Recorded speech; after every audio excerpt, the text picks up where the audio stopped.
I didn't falsify evidence, take bribes, or sentence anyone myself. I didn't wear the robe or speak from the bench. What I did was move time. I delayed a filing here, clarified language there, made sure one case reached a calendar and another quietly missed it. Years later, I learned a man was given 23 years because of one of those delays. Millions in seized assets disappeared into administrative review and never came back. By then, the judge had already retired. He called me afterward, crying, saying they had been after him for years, that he'd done what he had to do to survive. He was free, I was not. And that's when I understood. I wasn't helping paperwork. I was deciding futures without authority. There are stories we tell in public, and stories we only tell to the people closest to us. Step inside the inner circle. I was hired because I was invisible. That's not how they phrased it, of course. They said I was precise, discreet, unflappable. They liked that I didn't ask unnecessary questions and that I could keep a calendar, a filing system, and a room calm at the same time. I learned early that competence in that building didn't come from speaking up. It came from knowing when not to. I worked directly for a senior judge in a criminal court that handled high-dollar cases, complex fraud, asset forfeiture, organized financial crime.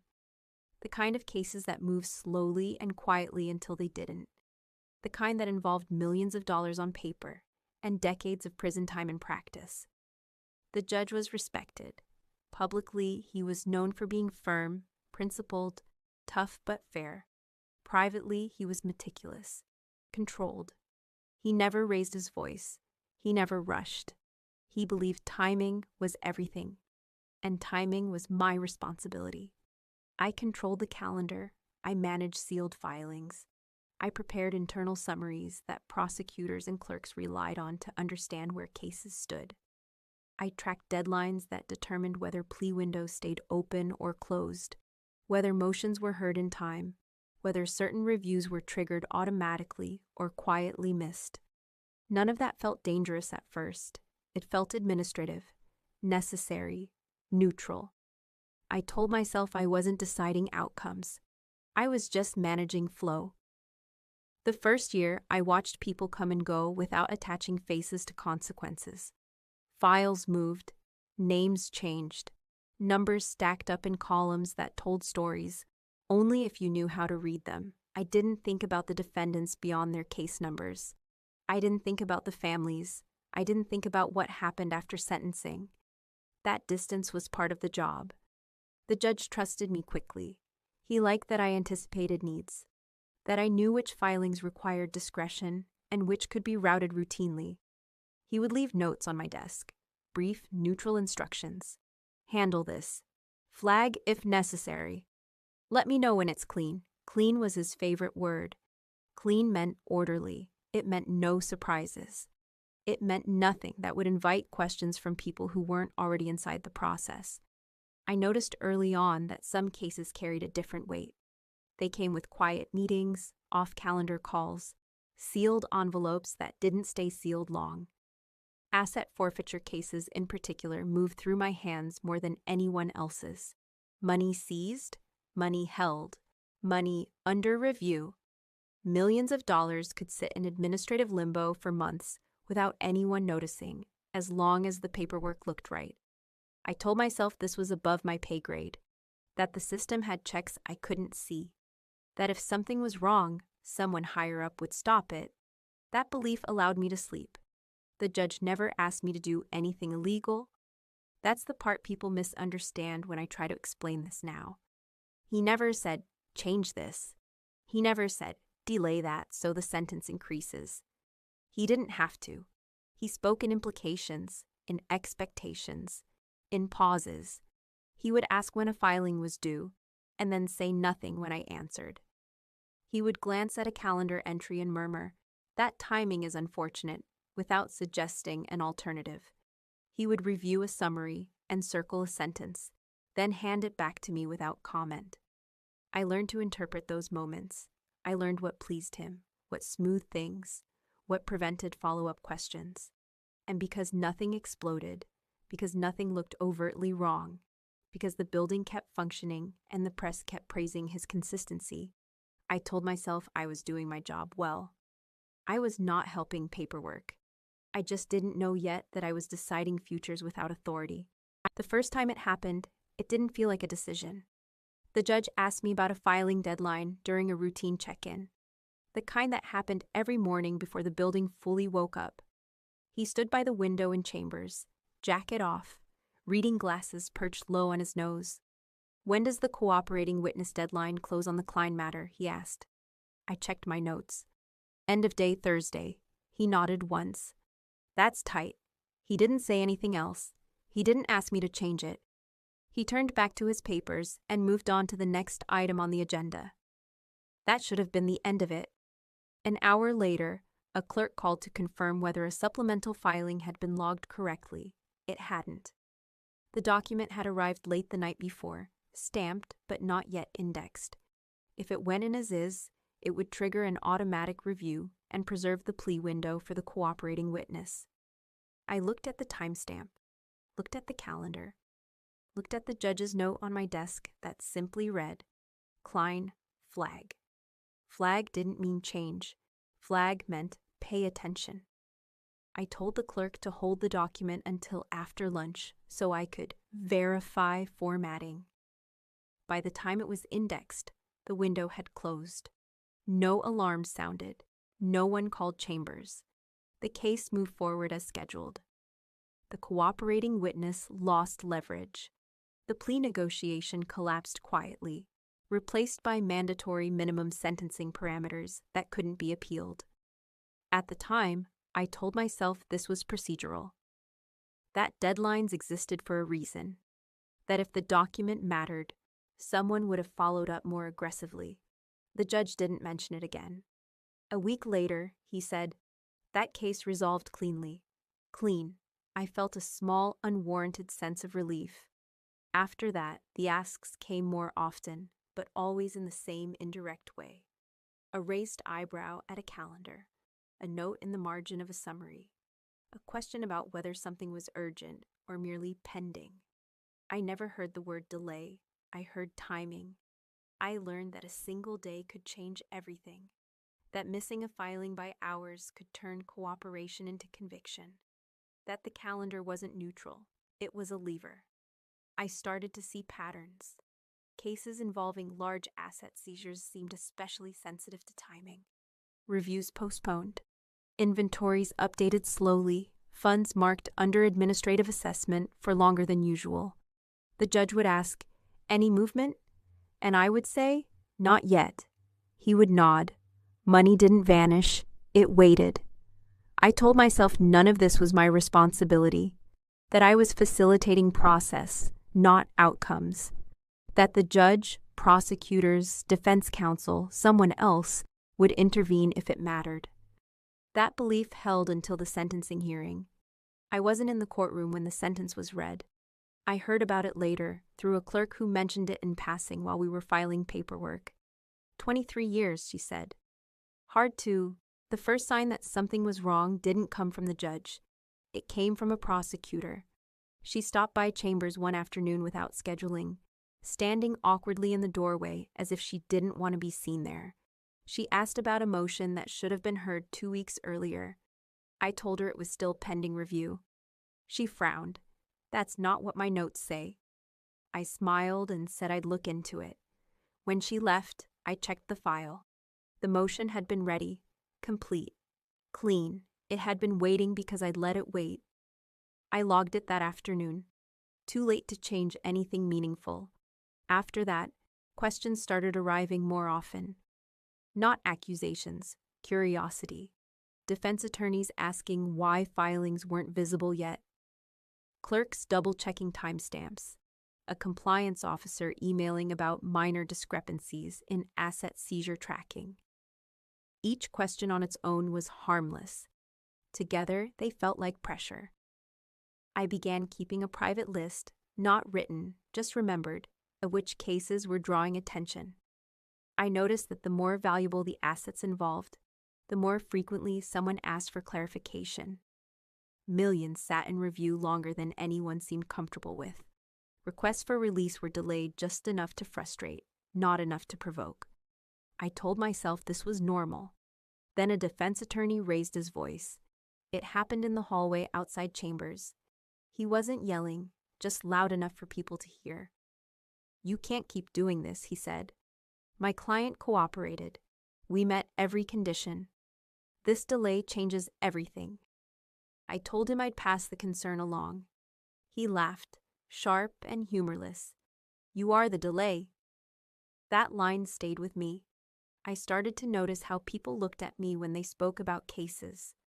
Not hostile, not trusting, measuring, as if they were trying to decide whether I was a barrier or a path through one. The judge remained untouched by all of it. He sat on the bench, issued rulings, delivered sentences that appeared procedurally sound. The scrutiny stopped short of him every time. It didn't stop with me. A clerk asked whether she should flag a recurring backlog pattern for internal review. I told her we were already monitoring it. We weren't. An administrative auditor emailed asking for a breakdown of asset review timelines across chambers. I delayed my response until the following week, citing workload. By then, the question had moved on. The first real consequence landed quietly. A cooperating defendant withdrew from negotiations after realizing his window had closed. He stopped returning calls. A week later, I learned he'd been transferred to a holding facility hours away from his family. I saw his name on a transport order and recognized it instantly. That hadn't happened before, not like that. I started seeing names instead of numbers, hearing outcomes instead of processes, 20-year sentences that hinged on deadlines I'd controlled. Assets frozen long enough for ownership to be relitigated, then quietly reassigned. Money was moving, lives were shifting, and people were beginning to notice the pattern, even if they couldn't articulate it yet. The judge asked me one morning whether anything unusual had come up. I said no. That was the first time I lied outright. After that, it became easier. Not because I felt powerful, but because I felt cornered. The more questions appeared, the more dangerous it felt to answer them honestly. Any correction now would draw attention backward. Any admission would require explanation. I began to understand something I hadn't before. This wasn't just about what I had done. It was about what I could no longer undo. The system hadn't accused me yet, but it had started circling. And for the first time, I understood that if something broke, it wouldn't break upward. It would break where the fingerprints were, mine. The problem with using language as a tool is that eventually it leaves a pattern. I learned that the hard way. An internal review request came through midweek, the kind that usually stayed procedural and died quietly in an inbox. It asked for clarification on 3 asset forfeiture cases flagged for extended administrative review. All 3 had crossed my desk. All 3 involved sums large enough to attract attention if anyone compared timelines. I drafted the response carefully, neutral tone, familiar phrasing, the same language I'd used dozens of times before. This time, it didn't land the same way. The reviewer replied within an hour, asking follow-up questions, specific ones, about dates, about internal summaries, about why certain motions appeared to be acknowledged late, despite clean timestamps. I felt a tightening in my chest that had nothing to do with guilt, and everything to do with exposure. I began pulling files preemptively, checking for consistency. That's when I noticed it. My language had become too consistent. The same phrases appearing across unrelated cases, the same justifications reused. What had once looked like efficiency now looked like authorship. Someone was reading closely. A prosecutor emailed asking for clarification on a summary I'd written months earlier. She said the language didn't match what she remembered from the hearing.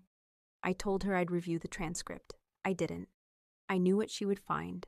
Defense counsel became more aggressive. Not angry, precise. They referenced procedural rules by number.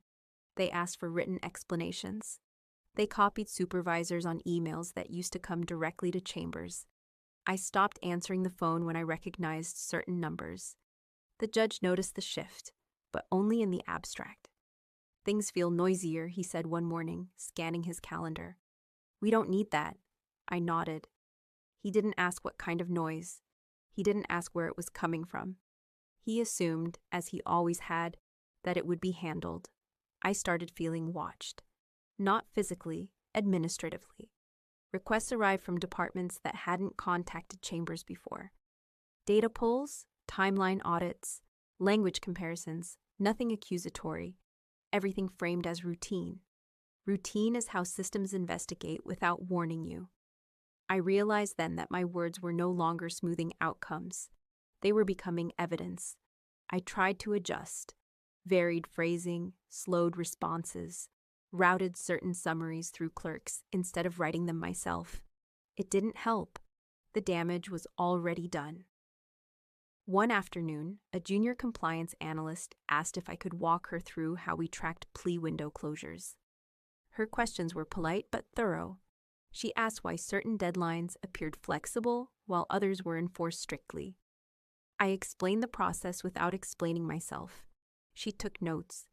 When she left, I closed my door and sat very still. That night, I dreamed about sentences. Not the ones I wrote, the ones handed down. Numbers stacking on top of names. Years accumulating because of days. I began to feel the weight of what I'd helped shape pressing outward. Defendants filing appeals that named procedural irregularities. Families asking why cooperation hadn't mattered. Money sitting in limbo long enough to become contested. Language, once invisible, had become traceable. And the judge was still untouched. He issued rulings. He attended events. He spoke publicly about judicial integrity and the importance of process. No one questioned his involvement. The inquiries never reached him. They stopped with me. I understood then that this phase wasn't about stopping what I'd been doing. It was about deciding who would carry it.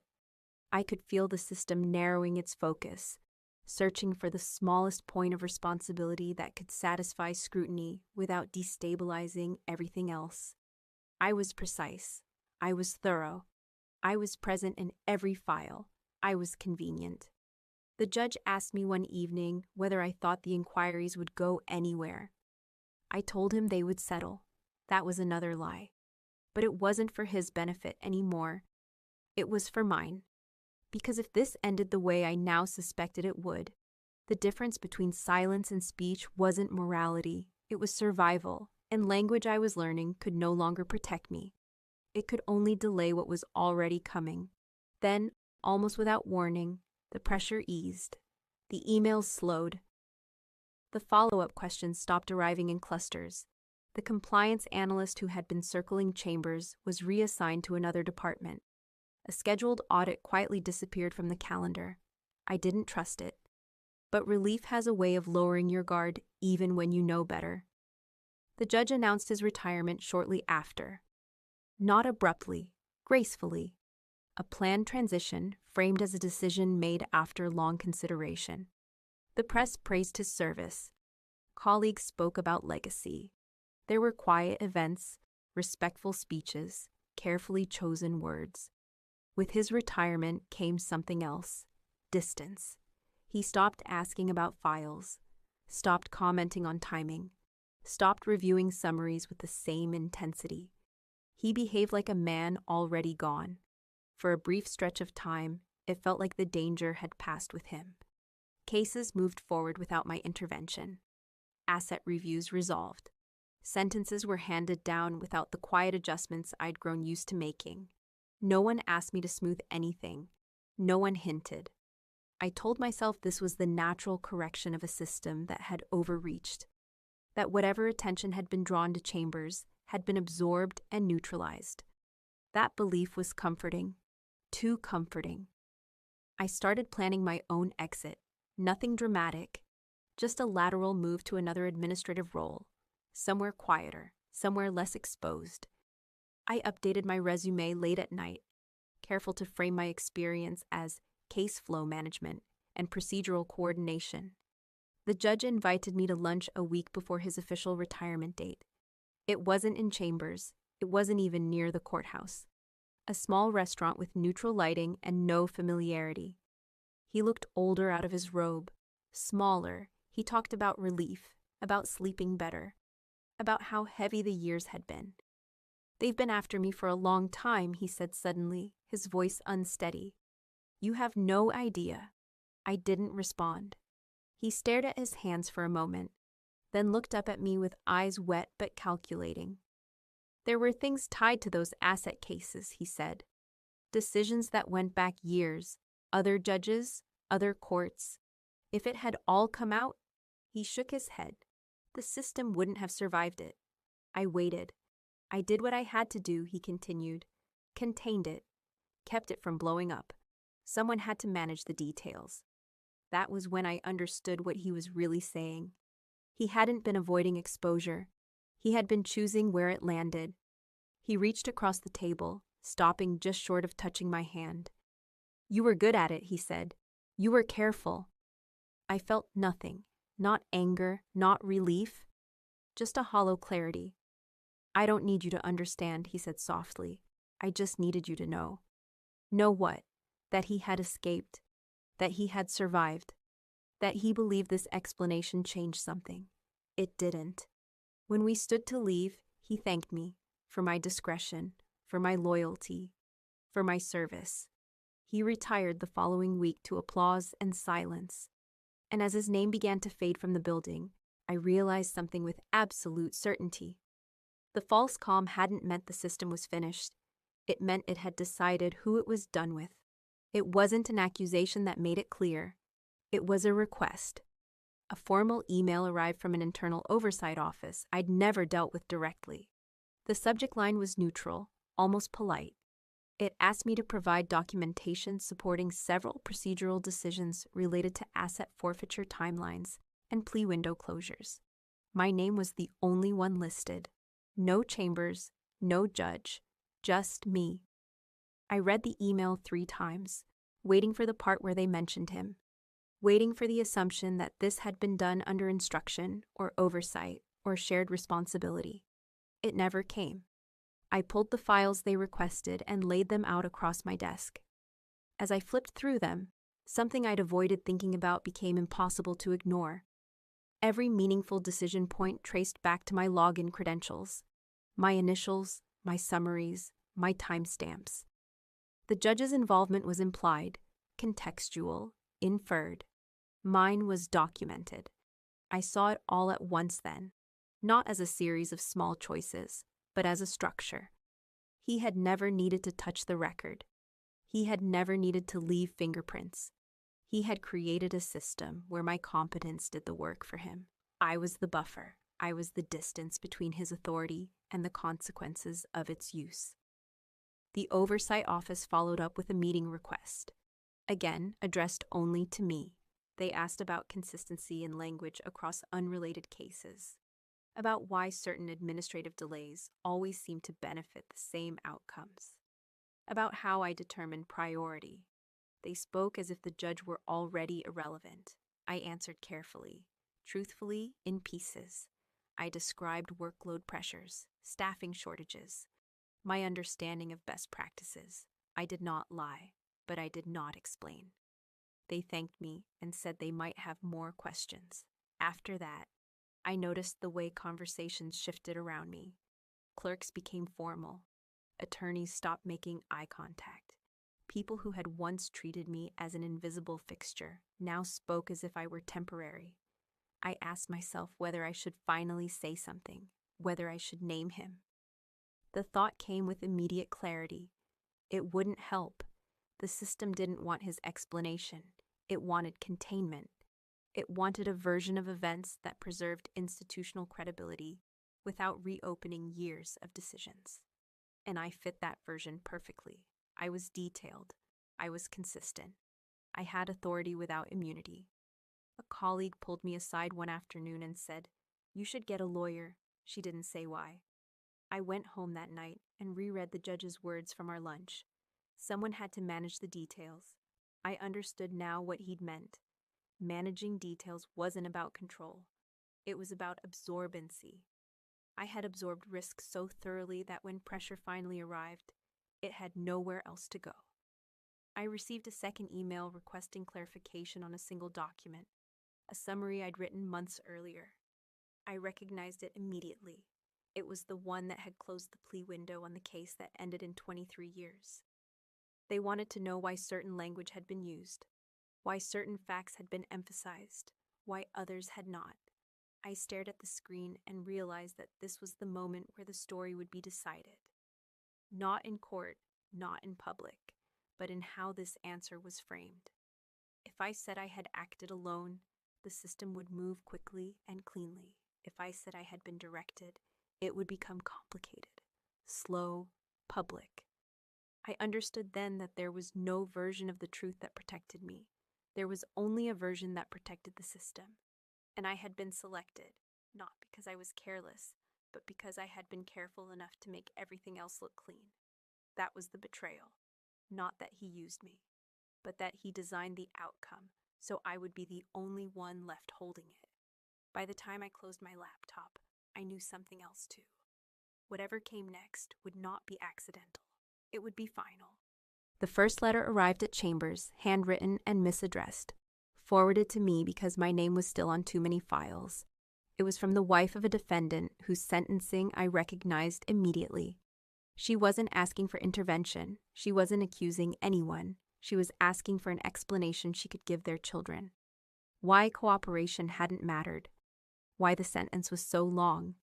Why everything had changed so quickly at the end. I read the letter twice, then placed it in a drawer I didn't open again. After that, the harm stopped being abstract. Appeals named procedural irregularities, not misconduct, timing, language, missing acknowledgments. The kinds of things I had handled hundreds of times. Defense counsel filed motions citing administrative inconsistency. Prosecutors quietly withdrew from cases they didn't want attached to their names. The system adjusted around the damage without correcting it. I started recognizing defendants by name, faces from hearings, voices from transcripts. People I had never seen up close, now present in outcomes I could no longer distance myself from. One man attempted to appeal from inside a federal facility hours away from his family. The appeal was denied on procedural grounds I understood intimately. Another case involved assets seized from a small business. The funds remained frozen long enough for the company to collapse. Employees lost jobs. Ownership changed hands quietly through administrative channels. None of it came back to the judge. His name was no longer on the building. His portrait was scheduled for removal. His legacy had already been summarized. Mine was being rewritten line by line. I was called into a meeting with oversight and legal counsel present. They asked me to walk through my decision-making process on a specific case. They spoke in neutral tones, careful not to imply guilt. I answered the way I always had, methodically, accurately, without emotion. They asked whether anyone had instructed me to take these actions. I said no. That was true. They asked whether I understood the consequences of my actions at the time. I hesitated. Yes, I said finally. I understood the timelines. They wrote that down. Outside the meeting room, the building felt unfamiliar. Conversations paused when I passed. People avoided my eyes. The anonymity that had once protected me had evaporated. I stopped sleeping well. I replayed moments I had dismissed as administrative and saw them now as decisions with human weight. A delayed filing, a softened phrase, a calendar shift that had taken years from someone's life. I began to understand how easily harm could be done without cruelty. No one had raised their voice. No one had threatened anyone. Everything had been orderly. That was the most disturbing part. I received a notice that my access to certain systems would be restricted pending review. It was framed as temporary, precautionary. It felt permanent. The judge sent me a message congratulating me on my professionalism under pressure. I didn't respond. I understood then that the harm wasn't just what had already happened. It was what would never be undone. Sentences wouldn't be revisited. Assets wouldn't be returned. Families wouldn't be told the truth. The system would stabilize around the damage and call it resolution, and I would be the only visible point where consequence could land. For the first time, I felt fear that wasn't theoretical, not fear of being discovered. That had already happened. Fear of being finished. The letter from the wife stayed in my drawer. I didn't answer it. I couldn't, because any explanation that fit on paper would be a lie, and any truth worth telling would indict more than just me. That was when I understood the final cost of my usefulness. I had made harm efficient, and efficiency, once achieved, is very difficult to argue against. The document arrived late on a Friday. It wasn't dramatic, no red flags, no urgent language. Just a routine filing tied to an asset forfeiture case that had been lingering longer than most. I recognized it immediately because I had already seen it once, months earlier, and quietly set it aside. This time, I knew exactly what it would do. If logged correctly and forwarded as required, it would trigger an external review. Not immediately, but inevitably. The kind that pulls older cases into the light. The kind that doesn't stop with one court or one judge. I sat alone in my office after hours, the building nearly empty, the hum of the lights louder than it should have been. My access had already been limited. This might be the last meaningful action I could take before decisions were made without me. I thought about the families, about the sentences, about the millions sitting in limbo. Then I thought about the system. I understood with a clarity that surprised me that this wasn't about choosing right over wrong. That choice had passed long ago, unnoticed at the time. This was about choosing who would be destroyed. If I forwarded the document, it would not save anyone already sentenced. It would not return seized assets. It would not restore trust. What it would do is destabilize years of rulings, pull multiple judges into question, and invite scrutiny that the system would respond to with force. And that force would land somewhere. If I didn't forward it, if I delayed it, logged it incompletely, let it expire, the damage would remain contained. The harm already done would stay done. The system would remain intact, and I would remain its convenient point of failure. I knew what they expected, not because anyone told me, but because expectation had been built into every silence, every pause, every neutral question I'd been asked. I altered the log, not by much, enough to justify a delay, enough to prevent escalation, enough to make the document disappear into administrative review where so many other things had gone. I felt nothing when I did it. No relief, no panic, just a quiet certainty. This was the moment everything closed. I knew there would be no turning back after this. No credible claim of ignorance. No space left to pretend I hadn't understood what my actions meant. I closed the file and shut down my computer. On the way out, I passed the judge's old chambers. The door was already empty of his name. The walls were bare. The space neutralized. He was gone. The responsibility was not. By Monday morning, the system would move forward as if nothing had happened, and I would carry the weight of that forward movement alone. That was the cost of deciding futures without authority. Once you do it knowingly, even once, you don't get to say you were only helping paperwork ever again. It happened faster than I expected. Not the investigation that had been unfolding quietly for months, but the way responsibility settled. There was no dramatic confrontation, no announcement, just a sequence of emails, meetings, and access changes that made the shape of it unmistakable. My system credentials were revoked first. Then my office key stopped working. I was told it was temporary, a standard precaution while questions were resolved. I was escorted to a conference room with neutral lighting and no windows, where two attorneys introduced themselves as representatives of institutional counsel. They asked me to describe my role. Not generally, precisely. They wanted timelines, decision points, explanations for why certain documents had been logged when they were, why summaries reflected specific phrasing, why delays had occurred without escalation. They never asked about the judge. They didn't need to.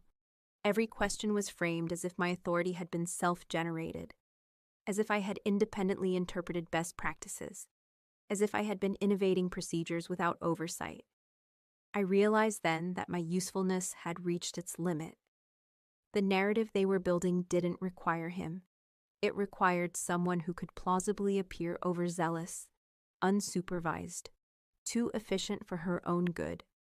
Someone whose work ethic could be reframed as unilateral decision-making. That someone was me. They asked whether I had ever been instructed to act differently. I said no. They nodded. That answer fit cleanly into the version of events they needed. By the end of the meeting, I understood what would happen next. I would be placed on administrative leave. My actions would be reviewed internally. Any broader implications would be described as procedural drift, corrected by new policies. The system would learn, I would absorb.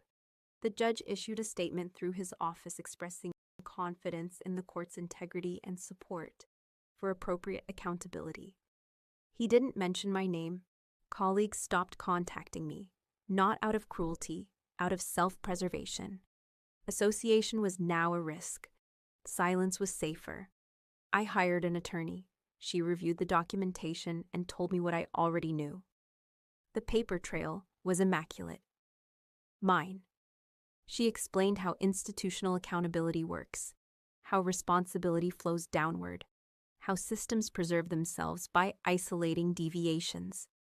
You're exposed, she said carefully, not because you acted alone, because you're the only one who can be shown to have acted. I asked whether naming the judge would change anything. She didn't answer immediately. Finally, she said, "It would make it worse." That was the moment the final illusion fell away. This was never about truth. It was about survivability. The system didn't want a reckoning. It wanted a conclusion. One that could be documented, contained, and explained without destabilizing everything else. I was no longer a part of the system. I was its solution. The judge retired with full honors. His portrait was unveiled in a hallway I would never walk again.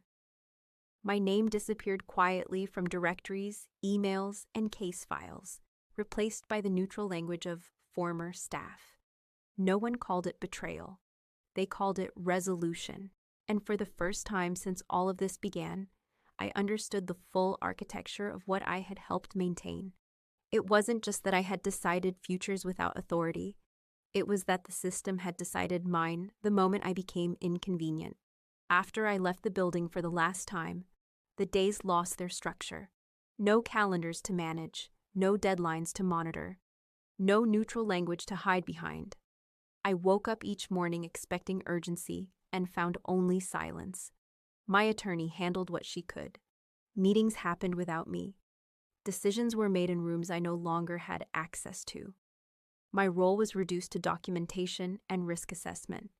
I was advised not to speak publicly, not to reach out, not to explain. The system had already decided how much truth it could tolerate. I followed the news more closely than I ever had when I worked inside it. Articles about judicial reform, statements about transparency, reassurances that oversight mechanisms were functioning as intended.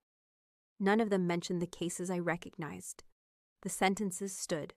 The asset forfeitures remained final. The families were never contacted.